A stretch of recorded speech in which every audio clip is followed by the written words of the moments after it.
এলা আমার আজকে কেমন লাগতেছে এইটা কও। নাকটাছে তো ভালোই, এবার পর্দা নাগাল দেখাতেছে তোরে। আমি তো আজকে পদ্মাই সাজছি, কত ভাবে কত সাজ দিলাম, তোমার মন যেহেতু জোগাইবার পারলাম না, তাই আজকে পদ্মা সাজছি, তাতে যদি তোমার মন জোগাই পারি। মন তো জুগাইতে পারবা, কিন্তু তুমি এইভাবে এক এক সময় এক এক ধরনের শ্বাস ধরে তুমি আমার বগলে কেন আসো? কেন আসবো না? তোমার আমি কতদিন কইছি যে তোমার আমি অনেক পছন্দ করি।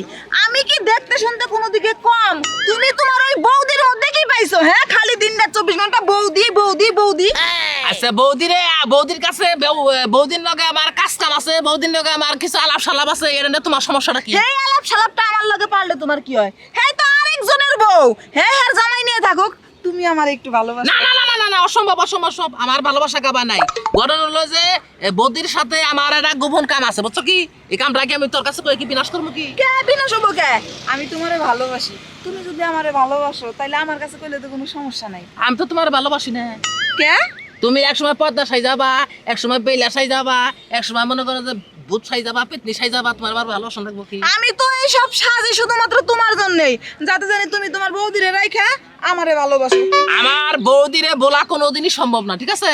আর বৌদি আমাকে যা দিতে পারবো তুমি সেটা দিতে পারবা না, কেন পারবো না? কারণ ওনার কাছে যা আছে তোমার কাছে তা নাই। থাকবোই তো, হ্যাঁ। বৌদির কাছেই তো থাকবো। আরেকজনের বউ নিয়ে ঘুরতে খুব মজা লাগে। অন বিয়াতে একটা মেয়ে তোমার এত ভালোবাসতেছে, এত রিকোয়েস্ট করতেছে, তোমার জুইট লাগতেছে না? আরে বৌদির মধ্যে যে কি আছে সেটা তো তোর আমি বুঝাম না, বুঝছস কি? বৌদি হইলো আমার জান, বৌদি আমার পরাণ, বৌদি আমার সবকিছু। আমিও দেখা দিমু রে তুফাজ্জল, তুই হ্যাঁ। আমারে কেমনে করে ভালোবাসা না পারোস। তোর ভালোবাসা আমি যেভাবে হোক আদায় কইরাই ছাড়মু, সেটা হোক আজ বা কাল। তোমার না ডুপ্লিকেট পর্দার জারি মেলা হচ্ছে, বুঝছো কি? আজকে আবার পর্দা সাই যাইছে, পর্দা সাই যাইছে, হাজু জানি। আজকে পদ্মা সাইজাইছি, কালকে খাইরুল সুন্দরী সাইজা আসুন। আমারে তোমার ভালোবাসুনি লাগবো, প্রয়োজন হইলে আমি তোমাকে বাইতে যাই উঠবো। দেখা যাবে নি, তুই শাস্তি থাকবই, আমার সময় নাই। বৌদি আমার নিয়ে বই রয়েছে কলা বাগানে। বুঝছো, আমারে ভালোবাসলা না, আফসোস করবা। আমার মতো পদ্মারা আরে একদিন আফসোস করবা, বুঝছো?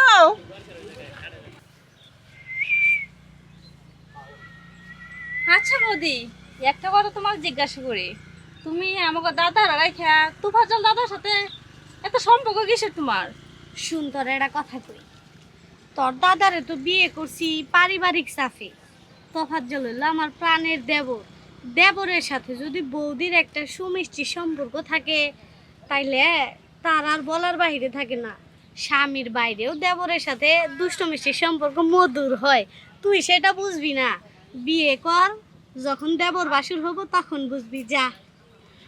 আসলে বৌদি এগুলো ঠিক না, কারণ দাদা তো দেখতে শুনতে কম না, তুফাজ্জল দাদার চাইতেও ভালো আছে দেখতে। তোরে আমি এখানে ফালতু সোকল্ড এক্সকিউজ দিতে বলি নাই। যা। ঠিক আছে, তোমার যা ভালো মনে করো তুমি তাই করো, যাই আমি।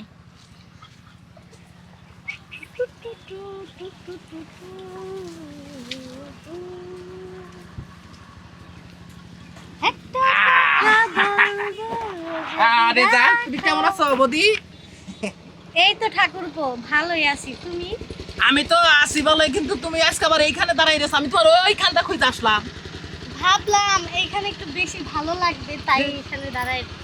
দাঁড়াই তো রয়েছে, কিন্তু এখানে কথাবার্তা বললে লোকজনের দেখবো না। লোকজনের ভয় করে কি? আমি আমার ঠাকুরপোর সাথে কথা বলতেছি, কি প্রবলেম? বৌদি আসলে মনে করো যে তোমার কথা আসলে না বললেই নয়, ঠিক আছে? তোমার সাথে যেন আমার কি হয়েছে সেটা আমি নিজেও বুঝতে পারি না, বুঝছো? মনে মনে মিলন হয়েছে। তোমার দাদার আগে যদি তোমার সাথে পরিচয় হতো ঠাকুরপো, আমি তোমার এই বিয়ে করতাম। আরে আমি কি জানি যে দাদার কাছে তোমার সাথে তোমার নাগাল একটা মানুষ দাদা বিয়ে করবো? তোমাকে যদি আগে থেকে চিনতাম, আমি তোমার আগে থেকে চিনলে আমি নিজেই তোমার বিয়ে করতাম। তুমি জানো না ঠাকুরপো, ফুলসজ্জার ঘরে ঢোকার আগে যখন তোমার এই মুখটা দেখলাম, আমার মন চাইলো না ফুলসজ্জার খাটে গিয়ে শুই।